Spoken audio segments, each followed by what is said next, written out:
तो दोस्तों आज है अपना सीजन 1 का एपिसोड नंबर 6। आज हम देखने वाले हैं इलेक्ट्रिक फ्लक्स। ठीक है, चलो जानने की कोशिश करते हैं सबसे पहले कि फ्लक्स होता क्या है। Any idea regarding flux? चलो मैं बताता हूं आपको कि फ्लक्स क्या होता है। आप ऐसा समझो कि फ्लक्स का मतलब है basically number count of field lines, यानी कि और फील्ड लाइंस कैसे? आप बोलो सर यहां पे इतनी है, यहां पे इतनी है, वहां पे इतनी है, तो आपको बताना है एक पर्टिकुलर एरिया से कितनी फील्ड लाइंस गई, वही है आपका इलेक्ट्रिक फ्लक्स। इसको हम रिप्रेजेंट करते हैं फाई से। किससे रिप्रेजेंट करते हैं? फाई से। ठीक है, तो ये है बेसिकली ई डॉट ए। अब बोलो सर आपने फॉर्मूला लिख दिया, कैलकुलेट करने की बात कर ली, पहले डेफिनेशन तो बताओ। ऐसा लिख लो, count of field lines through अ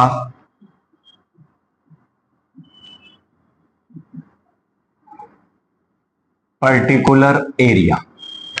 ठीक है, ये है count of field lines through a particular area. Count कहो, नंबर कहो, बात एक ही है। अब आप बोलोगे सर क्या इसमें डॉट प्रोडक्ट की बात आप कर रहे हो, तो इसका मतलब है कि ई और ए दोनों ही क्या होने चाहिए? वेक्टर होने चाहिए, क्योंकि डॉट प्रोडक्ट तो दो वेक्टर के बीच में संभव है ना। तो पहली बात तो यह है कि मैं उम्मीद करता हूं आपको अच्छे से पता होगा कि एरिया वेक्टर क्वांटिटी होता है।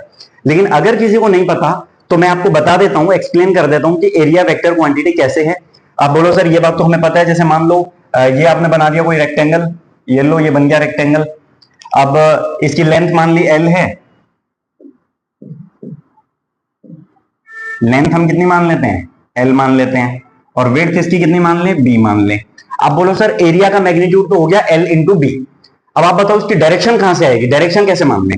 तो आप ऐसा समझो कि जैसे ये एरिया है सपोज आपके पास,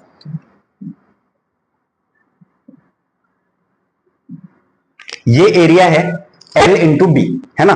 तो एरिया का मैग्नीट्यूड तो आपको निकालना आता है। अब आप बोलो सर डायरेक्शन की बात बताओ, डायरेक्शन कैसे निकलेगी? तो देखो मैं आपको बताता हूं डायरेक्शन कैसे निकलती है। जैसे ये है एक ओपन सरफेस, आप लिख लें सबसे पहली बात area is a vector quantity. और जब डायरेक्शन की बात करें तो ओपन सरफेस और क्लोज सरफेस दोनों अलग अलग लिखें। जैसे मान लो एक प्लेन है, एक पेज है, एक रेक्टेंगल है आपके पास, एक 2D लैमिना है। अगर एक 2D फिगर है तो उसमें ओपन और क्लोज का कोई कंसेप्ट नहीं है।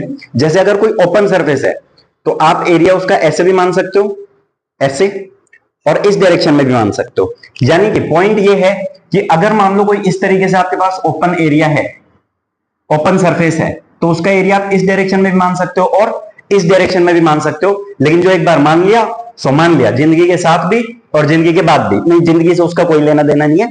जो एक बार आपने मान लिया उस क्वेश्चन के लिए, पर्टिकुलर क्वेश्चन में जो आपने मान लिया है वही आपको माने रखना है। ठीक है, मैं उम्मीद करता हूं आपको इतनी बात क्लियर हो गई होगी। अब आप बताओ सर अगर क्लोज सरफेस एरिया हो तब कैसे एरिया की डायरेक्शन बताएंगे, तो वो भी जान लो। चलो जैसे ये मान लेते हैं, एक ये फिगर बना लेते हैं, ये हो गया जैसे अपने पास एक क्यूब है। तो इसके इस वाले फेस का अगर आप एरिया देखोगे, इस वाले फेस का एरिया इधर आएगा, इसका इधर आएगा, इसका इधर आएगा, इसका इधर आएगा, है ना। ये हो गए, जैसे मान लो एक क्यूब है, जो इस तरफ है उसका इधर बाहर की तरफ, इधर बाहर की तरफ, ऊपर बाहर की तरफ, नीचे बाहर की तरफ। यानी कि अगर ओपन सरफेस है आपके पास तो आप एरिया की डायरेक्शन किसी भी परपेंडिकुलर डायरेक्शन में मान सकते हो। जैसे ये एरिया है, ये एरिया है आपका, ये फिगर है कोई ओपन सरफेस एरिया, ये भी मान सकते हो, ये भी मान सकते हो। और अगर क्लोज सरफेस है तो area will be always perpendicularly outwards. क्या मैं आपको इतनी बात समझा पाया? ठीक है, एरिया का मसला अब अपना हल हो चुका है। अब हम बात करते हैं फ्लक्स, थोड़ा सा समझते हैं इस क्वांटिटी को कि ये वैल्यू कितनी आएगी किस केस में। चलो इसे हटाते हैं और आगे एरिया की बात करते हैं। देखो जैसे ई की आपने बात करी, फाई फ्लक्स जो है ई डॉट ए होगा, तो फील्ड का आपको एरिया के साथ क्या ले लेना है? Dot product. अब हम समझते हैं एरिया कौन सा एरिया है, कैसा एरिया है, डायरेक्शन से इसका क्या लेना देना है, ऐसा कुछ समझ लो आप। ठीक है, और जब भी आपको इसकी वैल्यू कैलकुलेट करनी हो तो आप किस तरीके से वैल्यू कैलकुलेट करेंगे? पहले हम थोड़ा सा कंसेप्ट समझते हैं, उसके बाद मैं आपको दो चार कुछ शेप्स दूंगा, उसके बाद आप उसमें से फ्लक्स कैलकुलेट करेंगे। ठीक है, चलो आप ऐसा करो, जैसे मान लो सपोज ये एक बॉक्स है, इसका एरिया हो गया ए, और फील्ड लाइन सपोज ऐसे जा रही है अंदर की तरफ या अंदर से बाहर आ रही है, तो आप इसका एरिया ये ले लोगे जो दीवार पे आपको दिखेगा, प्रोजेक्शन, सामने से एक बीम ऑफ लाइट डालो, जो आपको इस बोर्ड पे दिख जाए वही उसका एरिया है। अब इस केस में तो ये आ गया, अगर मैं इसे ऐसे टिल्ट कर दूं तो आपको इस इतने पोर्शन पे शेडो दिखेगी, इतना डार्क दिखेगा। इधर कर दूं, ये थिकनेस को इग्नोर कर दो, आपको एक स्ट्रेट लाइन दिखेगी बेसिकली, जिसको कि हम कंसीडर नहीं करेंगे अगर मान लो थिकनेस नेग्लिजिबल है तो, क्योंकि हमने इसको 2D माना हुआ है अभी, ठीक है। 3D भी हो सकता है, हम 3D की भी चर्चा करेंगे।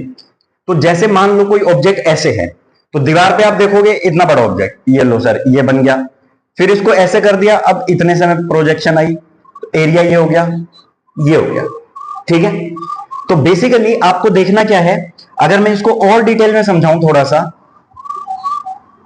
तो आप ऐसा समझें कि जैसे सामने से फील्ड लाइंस आ रही है, जैसे मैं यहां पे खड़ा हूं, तो जितनी फील्ड लाइंस क्रॉस हो उतनी एरिया आपको वही कंसीडर करना है जो दीवार पे आपको शेडो दिखेगी, राइट। एरिया क्लियर हुआ। फील्ड आपको वो देखनी है जो फील्ड का एक्चुअल में मैग्नीट्यूड है वहां पे। जैसे सपोज करो कि ये मान लेते हैं हम एक एरिया है, ठीक है। तो एरिया हो गया इसका ऐसा, ये हो गया एन कैप, और मान लो कि फील्ड लाइंस भी ऐसे ही जा रही हैं, तो आप क्या कहोगे, मान लो इसमें से फ्लक्स बाहर जा रहा है इस सरफेस से, और इधर कुछ होगा उससे मुझे कोई लेना देना नहीं है, मैं इस सरफेस की बात कर रहा हूं, यहां से फील्ड लाइंस बाहर निकल रही हैं, तो आप क्या लिखोगे, ई डॉट ए। अगर इस केस में आप देखोगे तो मान लो फील्ड लाइंस ऐसे हैं, एरिया ऐसे है, तो ये फ्लक्स एंट्रिंग फ्लक्स है, ये कौन सा फ्लक्स है, एंट्रिंग, और ये कौन सा है, लीविंग। तो जो फ्लक्स लीव करके बाहर निकल रहा है, जो एमर्ज आउट हो रहा है, उसको आप पॉजिटिव लेंगे, क्योंकि यहां पे एंगल 0 डिग्री है। यहां पे एरिया का वेक्टर जो है, ये एरिया वेक्टर ले लो, ये आप एन ले लो या एरिया ले लो, उसमें कोई परेशानी नहीं है। तो एरिया और फील्ड जब पैरेलल हैं तो फ्लक्स आउटगोइंग होगा, एंटी पैरेलल है तो एंटरिंग होगा। अब मान लो एरिया कुछ आपका ऐसा है, तो एरिया ऐसा हो गया, और सपोज फील्ड ऐसे है, तो अब इस केस में आप लोगे ई ए कॉस थीटा, राइट। ये थ्योरेटिकल बातें आपको हो सकता है इस तरीके से समझ में ना भी आए, तो हम कुछ सवाल लेके चलते हैं, ठीक है। सवाल देखो आप, ऐसा समझो जैसे अपने पास कुछ फिगर सपोज इमेजिन कर लेते हैं हम,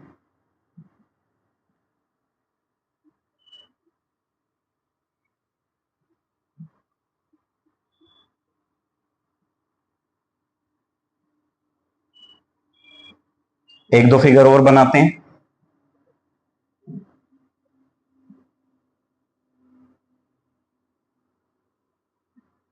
चलो, आप बोलो सर ये तो दोनों गोले हैं। अब मान लो फील्ड लाइंस ऐसे आ रही हैं इस प्रकार से, ई, इसका रेडियस आप ले लें कितना, आर, इसका भी रेडियस ले लेते हैं आर, इसका भी रेडियस ले लेते हैं आर, और हाइट ले लेते हैं एच, ठीक है। तो अब आप बोलो कि सर इसमें से बताओ नेट फ्लक्स कितना होगा। ऐसा करो, इसको आप मान लो स्फेयर, इसको आप मानो सर्कल, और ये तो सिलेंडर दिख ही रहा है।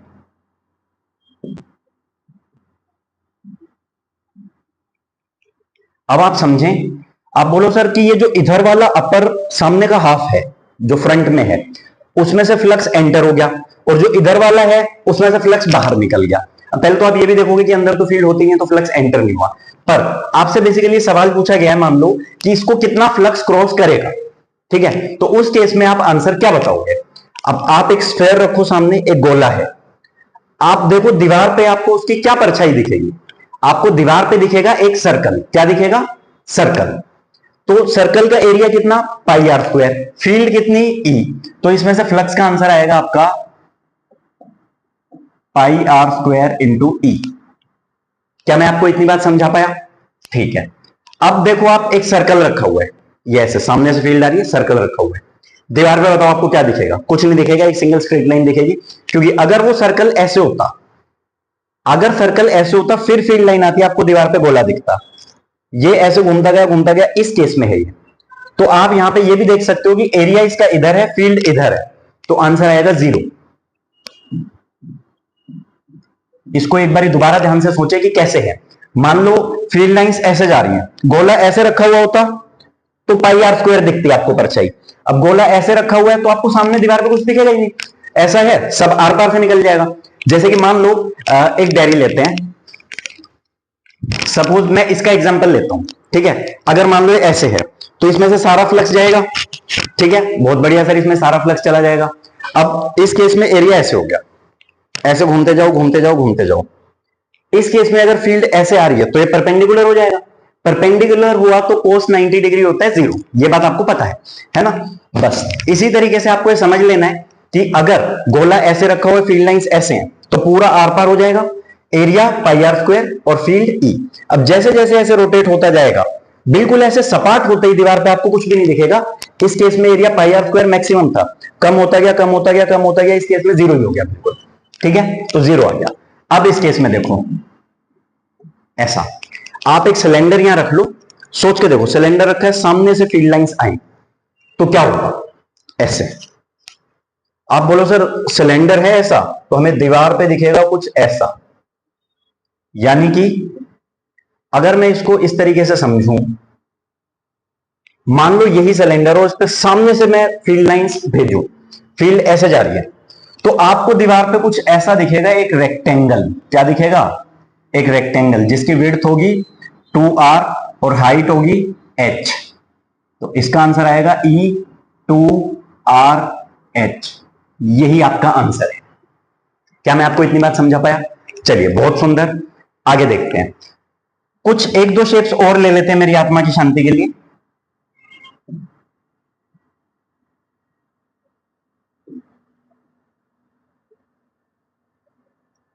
ये इस बार है अपने पास क्यूब, क्या है क्यूब,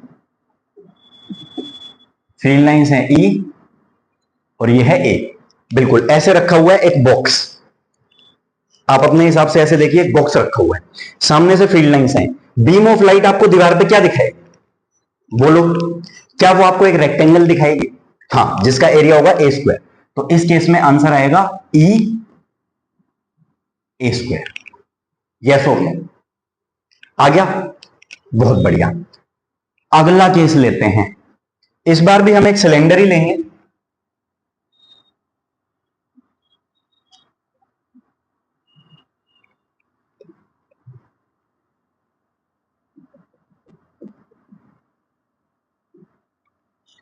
ये लो, ये थोड़ा ठीक लेवल का सवाल हो गया है। अब बताओ कैसे होगा। ये एक ठीक ठाक लेवल का सवाल है। रेडियस अगेन आप ले लो r और हाइट आप ले लो h। इस बार क्या दिखेगा आपको, सोचो, एक ऐसा ही स्फेयर है, ऐसा है तो सॉरी सिलेंडर, तो आपको दीवार पे एक रेक्टेंगल दिखेगा 2RH, लेकिन जैसे ये थोड़ा बेंड हो जाएगा, आप सोचो सामने परछाई है इस तरीके से दीवार पे, ये दीवार है अपनी, दीवार पे आपको क्या दिखेगा, एक तो ये जो रेक्टेंगल था ऐसा था, ये जैसे ही टिल्ट हुआ इसका एरिया कुछ ऐसा हो गया। तो इसकी वजह से तो मैं कह सकता हूं, जैसे मान लो इसका एरिया है ये और फील्ड है ये, तो आप बता सकते हो सर इसका तो एंगल आएगा थीटा। कितना आएगा, थीटा। ठीक है जी, बहुत बढ़िया, यहां तक समझ आता है। पिछले केस में वो जो एरिया ए हमें दिख रहा था वो सीधा सीधा दिख रहा था, फील्ड की डायरेक्शन में था, रेक्टेंगल पूरा क्रॉस हो रहा था, तो आपने क्या कर दिया, cos 0 ले लिया। अब ये इसका ये वाला कंपोनेंट लो गया इस डायरेक्शन में, तो इस रेक्टेंगुलर पार्ट का तो कितना आंसर आया, आप ऐसे समझें इसको, जैसे मान लो एक तो ये जो रेक्टेंगल आपको दिख रहा है, ये अब उतना ना दिख के कुछ कुछ आपको इतना ही दिख पाएगा, मतलब इसकी प्रोजेक्शन अगर आप लो ये इस तरीके से, अब टिल्ट हो गया है, तो इतने रेक्टेंगल का आपको बेसिकली इतना ही फायदा मिल पाएगा, यानी कि रेक्टेंगल की वजह से होगा 2RH E cos थीटा। अब बोलो हाँ सर ये तो आएगा, लेकिन आप इमेजिन करके देखो, ये बोतल, एक सिलेंडर लेके देखो, दीवार पे आपको गोला दिखता रहेगा ऊपर का, ये आधा चांद ऊपर से दिखेगा और ये आधा चांद आपको नीचे से दिखेगा। तो दीवार पे ऊपर एक गोला दिखेगा, या बोतल रख के दीवार पे परछाई बना के देखें उसकी, कि अगर आप एक सीधी बोतल ऐसे रखते हैं उसको टिल्ट कर दें तो सामने आपको कुछ ऐसा दिखेगा। कैसा, स्क्रीन पे अगर आप देखें ऐसा कुछ, टिल्ट करने के बाद आपको नीचे वाला गोला, जैसे ही बोतल ऐसे होगी तो नीचे वाला गोला दिखेगा, ऊपर का गोला दिखेगा, ठीक है। तो इसमें आप प्लस कर देंगे क्या, E into pi r square. आधा पाई आर स्क्वायर ऊपर वाले का, आधा पाई आर स्क्वायर नीचे वाले का।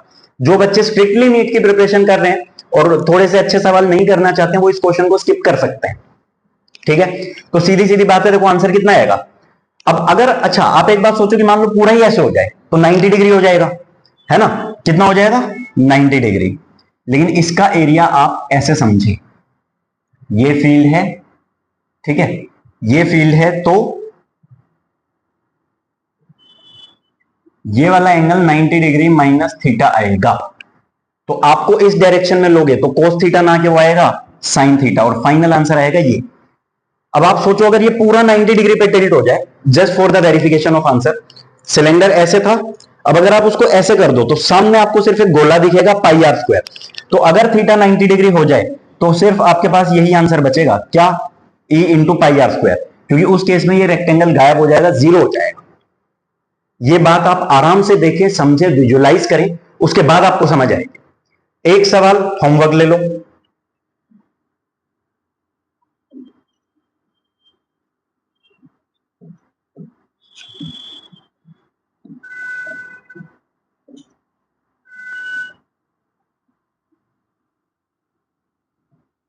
ये भी थीटा एंगल पे बेंड है, ड्राइंग अच्छी नहीं है। मान लो ऐसे था क्यूब और इसको ऐसे बेंड किया आपने थीटा एंगल पे वर्टिकल से, तो जब ये ऐसे बेंड हो गया तो आपको बताना है कि क्या आंसर आएगा। ठीक है, चलो ये सवाल हो गया आपके लिए होमवर्क। अब हम बात करते हैं गॉस की। किसकी, गॉस की।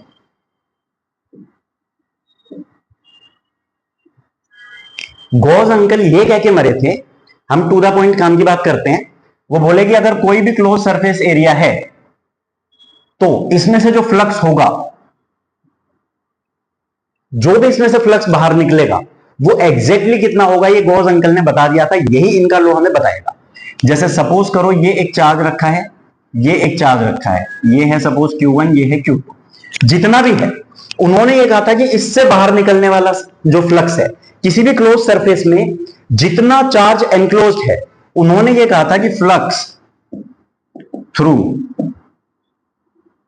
एनी क्लोज्ड सरफेस, कौन सा surface, closed surface, is 1/epsilon naught times charge enclosed.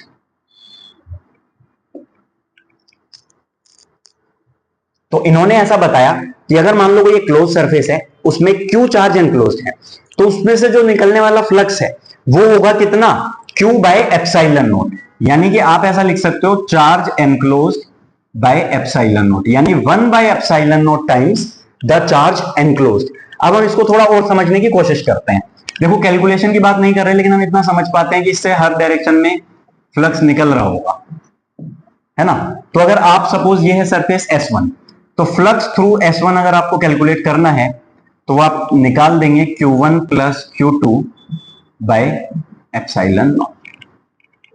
ठीक है, एक आध सवाल और लें, चलो बिल्कुल बेसिक बेसिक से सवाल ले लेते हैं।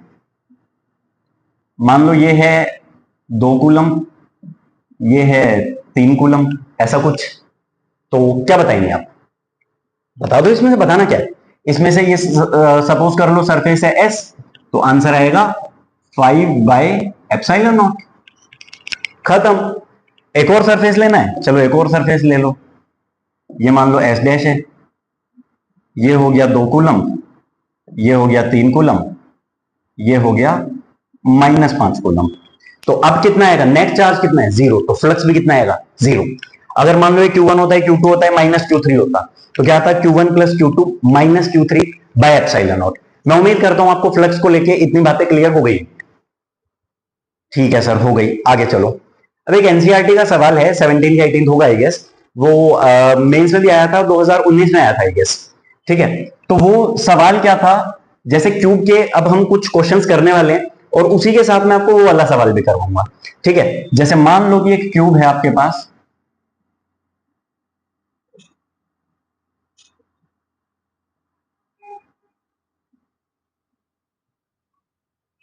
पहला क्वेश्चन, चार्ज रखा हुआ है सेंटर पे, चार्ज कहां रखा हुआ है? सेंटर पे। तो फ्लक्स बताना है आपको हर एक फेस से कितना जाएगा और पूरे क्यूब में से कितना जाएगा। ठीक है, सवाल नंबर 1 ये आप स्वयं बताइए। अब बोलो सर अगर सेंटर पे रख दो तो पूरे क्यूब से जाएगा कितना कितना कितना कितना कितना, क्यू बाय एप्सिलॉन नॉट। पूरे क्यूब से कितना जाएगा? सेंटर के केस में पूरे क्यूब से जाएगा क्यू बाय एप्सिलॉन नॉट। कहां से जाएगा ये? पूरे क्यूब से। और ईच फेस की अगर बात करो आप तो हर एक फेस से कितना जाएगा? बराबर। कितना जाएगा? बराबर। क्यों? क्योंकि सेंटर पे रखा है, सिमेट्री है, हर तरफ उतना ही फैल जाएगा। तो इस केस में आपके पास आंसर आएगा क्यू बाय 6 एप्सिलॉन नॉट। ठीक है, मैं उम्मीद करता हूं आपको इतनी बात समझ आई। दूसरा केस, इस बार आपने रखा है एक फेस पे। कहां पे रखा है? फेस के सेंटर पे रखा है मान लो, या कहीं और भी रख दो, कोई परेशानी नहीं। अब आप सोचो ये एक क्यूब है, यहां पे जो फ्लक्स रखा हुआ है, जो चार्ज रखा है, ध्यान से देखना, उससे फ्लक्स इधर इधर इधर हर डायरेक्शन में जाएगा, इधर भी जाएगा, बाहर भी जाएगा, हर तरफ गया। आप सोचो यहां पे कोई चीज अगर रख दी जाए बिल्कुल यहां पे, तो इसके अंदर आधा पोर्शन जाएगा, अंदर और बाहर भी आधा पोर्शन जाएगा। तो इस केस में आपका जो आंसर है, पूरे क्यूब से जाने वाला फ्लक्स होगा क्यू बाय 2 एप्सिलॉन नॉट, पूरे क्यूब से। ठीक है, अगला सवाल देखते हैं। अगर मान लो, अच्छा क्या बोलते हो सर ऐसे बना ही लो, चलो ऐसे बना लेते हैं।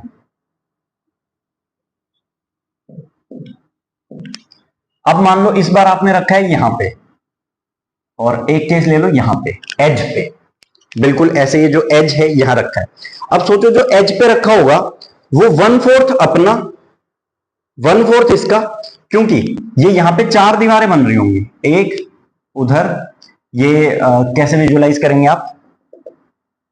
देखो ऐसा समझो अगर यहां रखा तो एक क्वाड्रेंट तो ये बन गया, एक ये इधर वाला क्यूब ले जाएगा, एक इधर वाला, चारों का हिस्सा बराबर आएगा। अगर ये यहां पे रखा है तो मतलब कि यहां अगर रखा है, ये लाइन है यहां कहीं रखा है, तो कुछ इसमें से जाएगा, कुछ इसमें से जाएगा, कुछ इस वाले में से जाएगा और कुछ इस वाले में से जाएगा।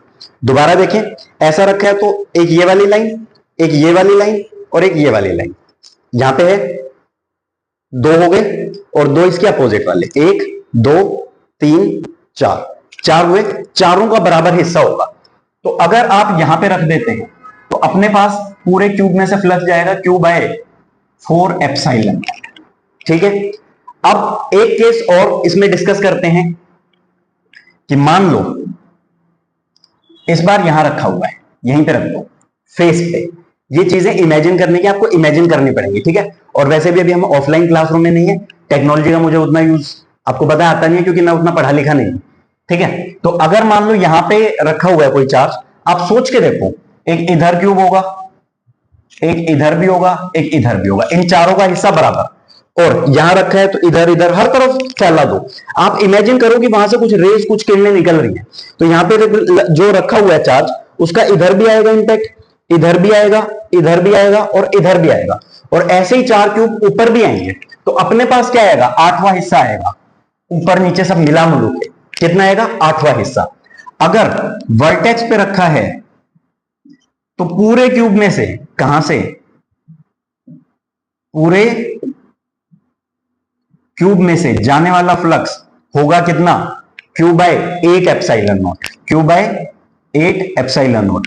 देखो इस केस में मैं ड्राइंग बहुत ज्यादा अच्छी नहीं बना पा रहा हूं, मैं वो तो खैर मैं वैसे भी नहीं बना पाता हूं, पर ये फील करने वाली बात है। अगर आपको कहीं कंफ्यूजन लग रहा है तो आप एक बार वीडियो रोक के पहले इमेजिन करें कि अगर मान लो मैं दीवार के उस कॉर्नर पे रखूं तो कुछ इंपैक्ट इधर आएगा, जो साथ वाले रूम में कुछ उधर जाएगा, जो इधर सामने वाला है कुछ उधर जाएगा, जो डायगोनली अपोजिट है वहां जाएगा, और एज के बीच में रखा है तो हम चारों में रहेगा।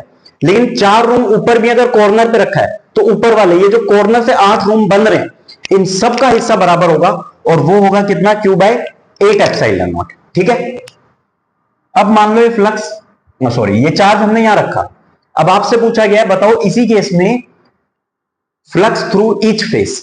तो आप बोलोगे सर ये जो इसके साथ वाले हैं, जैसे यहां चार्ज रखा है, इधर गया इधर गया, जो इसके कांटेक्ट में है, सोच के देख लो, इसमें से कोई भी फ्लक्स नहीं जाएगा। एक ये वाला और एक ये नीचे जो बेस में है, जैसे अगर मान लो यहां रख दिया आपने चार्ज यहां पे, तो इसमें से कुछ जाएगा नहीं, इसमें से कुछ जाएगा नहीं, इसमें से कुछ जाएगा नहीं। दोबारा सुनो एक बारी, अगर आप वर्टेक्स पे रखते हो, जैसे यहां पे ये वर्टेक्स बन रही है, तो एक फेस ये, एक फेस ये, और एक जो बेस है, इन तीनों में से कोई फ्लक्स इनको क्रॉस कर ही नहीं पाएगा। अब सोच के देखो, अगर ये प्लेट है, मान लो एक फेस यही है, यहां पे हमने रखा चार, इधर भी आ रहा, बाहर अंदर हर तरफ गया, यहां से तो फ्लक्स कुछ क्रॉस हुआ ही नहीं। तो इस केस में जो एडजेसेंट फेस हैं उनमें से फ्लक्स होगा जीरो। फ्लक्स थ्रू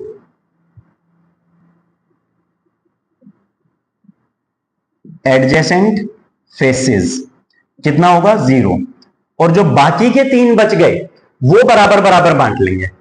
जो बाकी के बच गए अपोजिट वाले, कौन से, अपोजिट,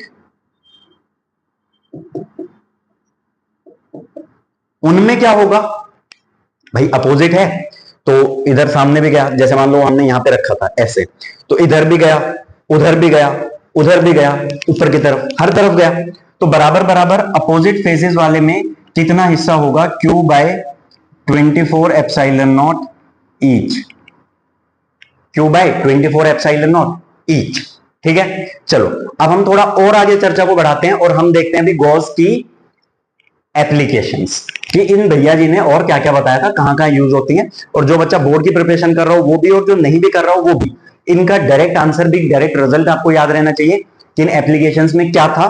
और आप देखोगे कि जैसे हमने एक इनफाइनाइट लाइन चार्ज की जो है फील्ड निकाली थी, तो वो कितनी आई थी, 2k lambda by r. Semi circular ring की भी निकाली थी, उस लाइन को ऐसे मोड़ दिया था तो भी कितना आया था, 2k लैम्डा बाय आर। अब हम गॉस की पहली एप्लीकेशन में यही करने वाले हैं।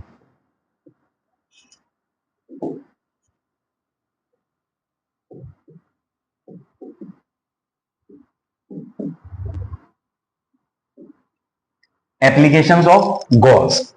तो भाई पहली एप्लीकेशन जो हम करने वाले हैं वो ये है कि मान लो एक इनफाइनाइट चार्ज है, लाइन तो खींच ही लेते हैं यार,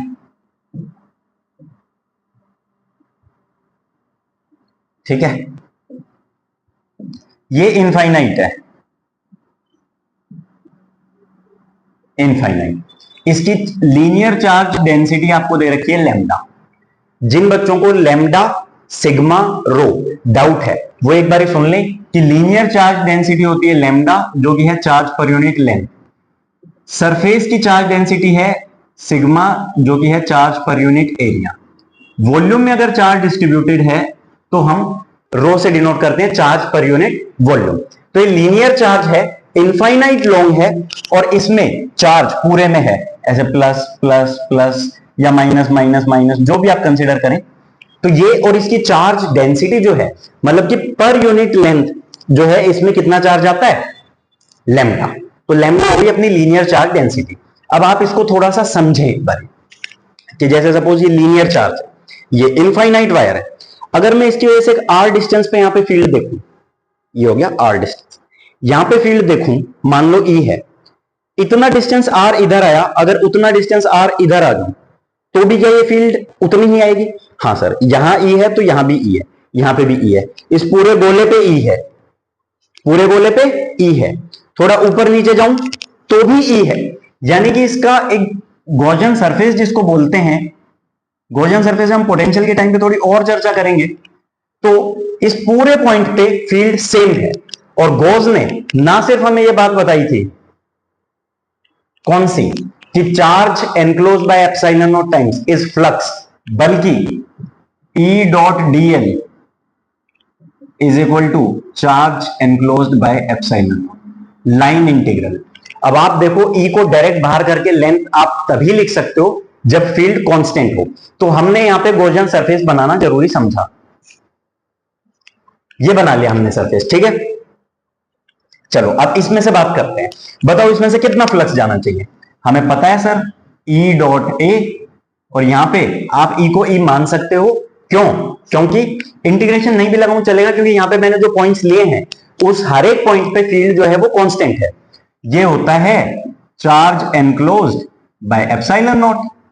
तो चार्ज एनक्लोज तो हम निकाल ही लेंगे, कितना, लैम्डा इंटू एल से। मान लो ये लेंथ जो हमने कंसीडर करी है ये एल है, और ये आर डिस्टेंस दूर हमें फील्ड चाहिए। ये बात तो हमें पता है कि यहां पे फील्ड की डायरेक्शन ऐसे आएगी, यहां पे देखूं तो ऐसे आएगी, यहां पे देखूं ऐसे आएगी, हर तरफ फील्ड की डायरेक्शन तो वैसे ही आएगी। अब ई डॉट ए, एरिया कौन सा लूं?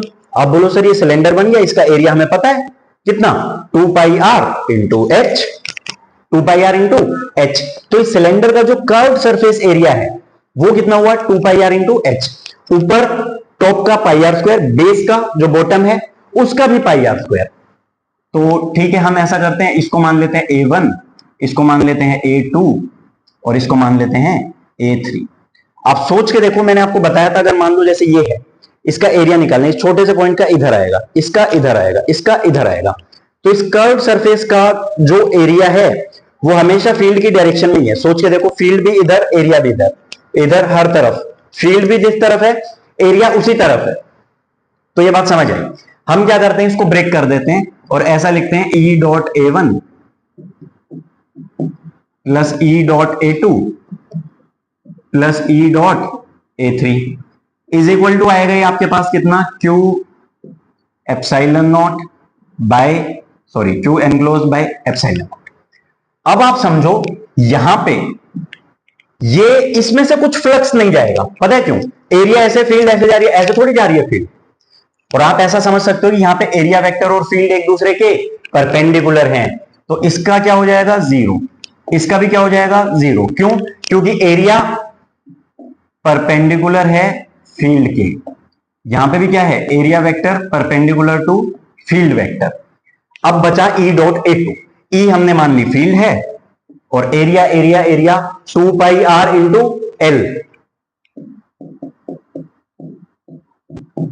चार्ज एनक्लोज, वो आप लिखो lambda into L by epsilon naught. अब आप क्या करो, एल से एल काट देंगे सर, बहुत बढ़िया, काट दो। तो ई की वैल्यू आई लैम्डा बाय 2 पाई आर, इधर ले आओ, 2 पाई एप्सिलॉन नॉट आर, ऐसा हुआ।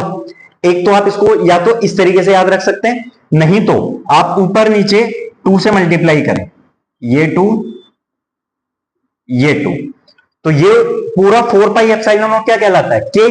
तो आप ध्यान से देखो तो रिजल्ट वही आया क्या, E is equal to 2k lambda by r. बोलो सर ये तो हमें पहले ही पता था, लेकिन गॉस ने इसको थोड़ा आसान करके बता दिया, इसमें हमें इंटीग्रेशन की आवश्यकता नहीं पड़ी, है ना। चलो आगे चलते हैं। गॉस की अब देखेंगे हम सेकंड एप्लीकेशन। इस बार जो चार्ज डिस्ट्रीब्यूटेड है वो एरिया वाइज है। हेडिंग आप डाल लें, फर्स्ट केस में आपने क्या हेडिंग डाली, एप्लीकेशन ऑफ गॉस में पहली एप्लीकेशन है आपकी electric field through an infinitely long linear charge.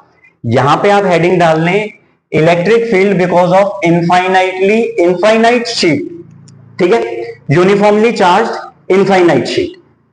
क्या निकालना है आपने को, field because of infinitely charge, sorry uniformly charge thin infinite sheet.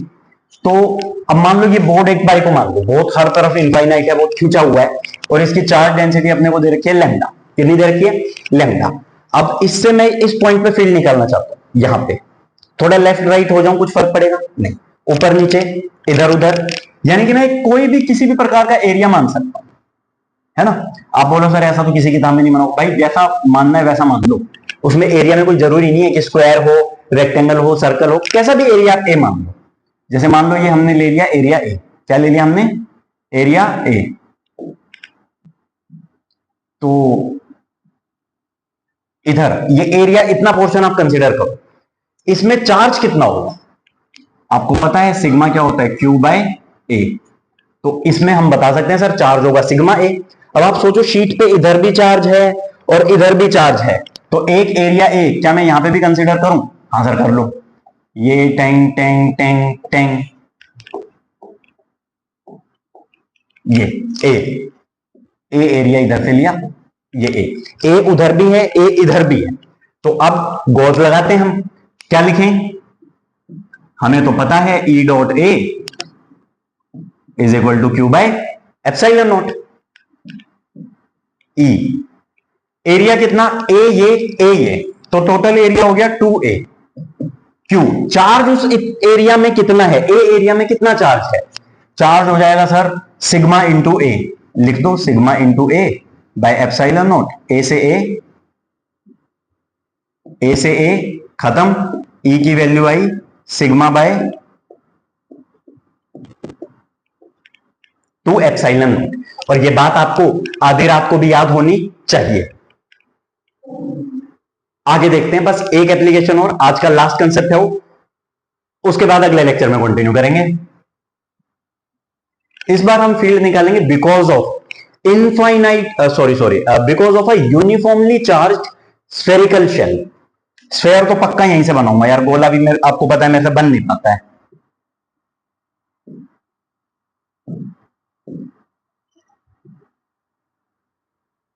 ये ले लेते हैं, आ जाओ जी, बहुत बढ़िया।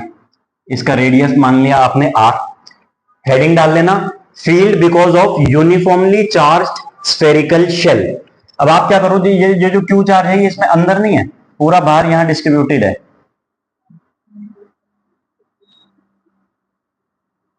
ये पूरा क्यू चार्ज इसमें डिस्ट्रीब्यूटेड है शेल में। तो हम क्या करते हैं, हमें फील्ड निकालनी है सेंटर से स्मॉल r डिस्टेंस पे। तो इसमें आप दो केस बनाओ, वैसे बनाने को आप तीन केस भी बना सकते हो। पहला केस तो ये हो गया स्मॉल r जब r से छोटा है, और दूसरा केस हो जाएगा स्मॉल r की जो वैल्यू है कैपिटल R के बराबर या उससे बड़ी, यानी कि काइंड ऑफ एक तो ये हो गया स्मॉल r,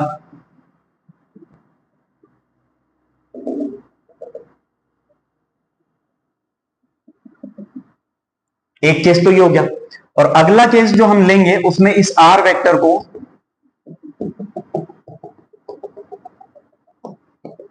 स्मॉल r को हम कैपिटल R से बड़ा मान के कैलकुलेट करेंगे।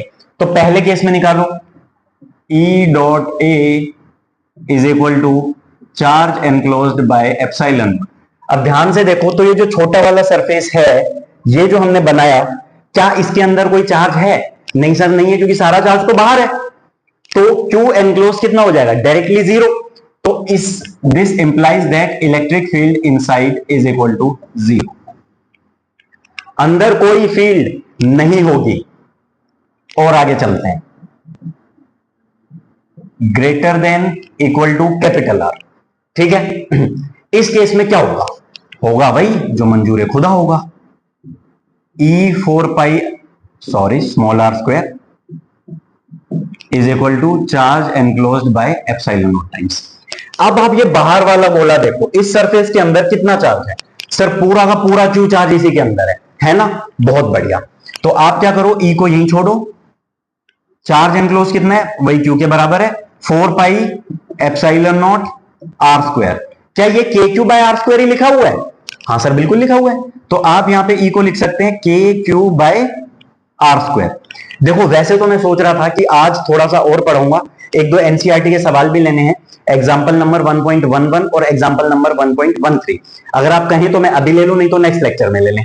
बाकी मैं आपको बता देता हूं, देखो आपने क्या देखा, आपकी उम्मीदें क्यों टूटी, और एनसीईआरटी का सोल्ड एग्जांपल 1.13 में हर बार इसके जस्ट बात क्यों करवाता हूं। आप ऐसा समझो, आपने फर्स्ट एप्लीकेशन देखी, इनफाइनाइट लीनियर चार्ज सिग्मा का यूज हुआ, सेकंड पे आपने देखा रो का यूज हुआ, थर्ड में आपने क्या देखा, आप एक्सपेक्ट कर रहे थे कि शायद रो का यूज होगा। जब फर्स्ट में लैम्डा यूज हुआ है, सेकंड में सिग्मा यूज हुआ है, तो थर्ड में रो यूज होना चाहिए, पर ऐसा कुछ हुआ नहीं। मतलब आप सोच रहे हो, पहले में एक लाइन के अलोंग चार्ज बिखरा हुआ है, दूसरे में एरिया के अंदर चार्ज है, तो तीसरे में वॉल्यूम के अंदर चार्ज होना चाहिए, ऐसा आपने सोचा, पर ऐसा है नहीं। तो वो वाली फील लेने के लिए एनसीईआरटी का सोल्ड एग्जांपल 1.13 ये मैं आपको अभी करवाई दूं। चलो कर लो यार, कोई बात नहीं, एक सवाल की बात हो रहा है, कर लो।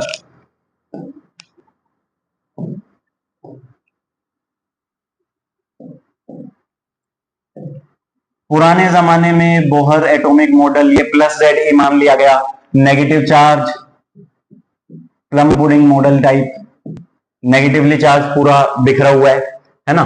प्लम पुडिंग मॉडल तो खैर नहीं कह सकते इसको, क्योंकि वहां पे क्या था कि नेगेटिवली चार्ज इलेक्ट्रॉन्स एम्बेडेड थे और पॉजिटिव बिखरा हुआ था। तो ये अर्ली बोहर मॉडल है, जहां पे कि सारा का सारा चार्ज आपने कहां पे माना है? न्यूक्लियस पे, और बाकी जो है वो बिखरा हुआ है। न्यूक्लियस बहुत ही छोटा सा है। अब आपको बोला गया कि मान लो इसका पूरा एटम का रेडियस है कैपिटल R, तो स्मॉल r डिस्टेंस पे अगर आपको फील्ड निकालनी है तो आप कैसे निकालेंगे? ठीक है, बहुत सिंपल, 2 ही मिनट का सवाल है, ज्यादा समय नहीं लगाएंगे, फटाफट से देखते हैं। आप बोलो सर पहला केस तो यही बना लो, अगर छोटा r ज्यादा बड़ा है किससे? कैपिटल R पे, यानी कि अगर आप इसके बाहर आ जाओ, तो we all know very well कि atom as a whole is electrically neutral. तो अगर आप इससे बाहर कहीं भी देखोगे सरफेस बना के, तो उसमें तो नेट चार्ज जीरो हो जाएगा, क्योंकि जितना पॉजिटिव है उतना ही नेगेटिव है। तो फर्स्ट केस में तो बाहर देखोगे तो इसकी वजह से फील्ड आएगी जीरो। अब पॉइंट है सेकंड केस देखो, जब आर जो है स्मॉल आर कैपिटल आर से छोटा है। इस केस में आपको क्या करना पड़ेगा, मान लो ये है स्मॉल आर, आप बोल दो कि सर यहां पे अगर मान लो ये है सपोज पॉइंट पी, तो हमें निकालना है, तो हम निकाल देंगे के क्यू बाय आर स्क्वायर। हाँ बिल्कुल सही बात है। अब इसमें सोचना ये है कि क्यू की वैल्यू कितनी आएगी, हम बता देंगे सर क्यू या क्यू डैश, चलो क्यू ही मान लो। मेरा ये मानना है कि इसका अगर मैं चार्ज देखूं, इसका अगर मैं चार्ज देखूं तो जेड ई तो पूरा है, जेड ई क्या है, पूरा है। बाकी बचा कितना, इस इतने पोर्शन का नेगेटिव भी है अपने पास। दूसरे रंग से करेंगे इसको, रंगारंग कार्यक्रम।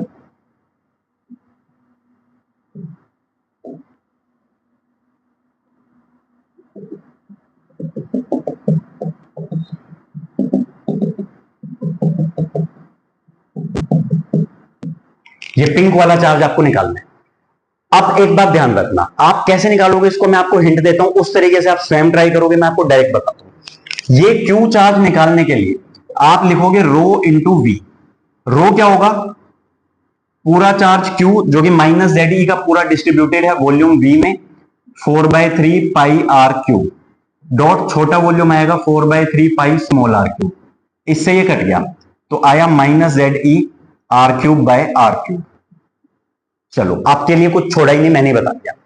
अब मेरा ये मानना है कि ये जो इसमें चार्ज आएगा प्लस का जेड ई तो पूरा है, लेकिन ये जो माइनस का जेड ई है ये पूरा नहीं है, ये इस पूरी वॉल्यूम में डिस्ट्रीब्यूटेड है। तो इस इतने वॉल्यूम का कितना, आप ऐसे समझो अगर ये एक लाइन में दिख रहा होता, ये लेंथ है पूरी सपोज एल और आपके पास है L/2, तो आप बोल देते कि जी आधा ही आएगा अपने पास। अब ये मान लो एरिया में दिख रहा हो, एक सर्कल है जिसका एरिया है कितना, एरिया ए मान लो और उसमें रेडियस आर मान लो। अब आपके पास आधा गोला है तो आपके पास जो चार्ज रहेगा वो 1/4 होगा, क्योंकि वो एरिया भी 1/4 हो गया। यानी कि अगर 1D फिगर है तो R बाय आर, 2D है जब ये चार्ज एरिया में बिखरा हुआ हो तो R square by R square, और 3D में डिस्ट्रीब्यूशन जब हो तो small R cube by capital R cube. तो यहां पे प्लस का चार्ज अपने पास पूरा है, माइनस का कितना है, minus Z E small R cube by capital R cube. ठीक है, ये आया अपने पास टोटल पूरा चार्ज यहां पे। ठीक है, चलो अब यही चार्ज आप यहां पे पुट कर दो, तो फाइनल जो आपके पास आंसर आएगा वो आएगा के क्यू की जगह क्या लिखो, जेड ई ब्रैकेट में 1 minus R cube by R cube. ये जेड ई अगर मैं यहां से बाहर निकालूं तो ये इतना बचेगा, और डिवाइडेड बाय ये स्मॉल आर स्क्वायर है, तो ई एट पॉइंट पी, इस आर स्क्वायर को अंदर ले जाओ, K Z E by 1 by R square minus small R by R cube. ठीक है, चलो जाने से पहले एक सरप्राइज, लास्ट छोटा सा सवाल है, बिल्कुल बहुत ही छोटा सवाल है।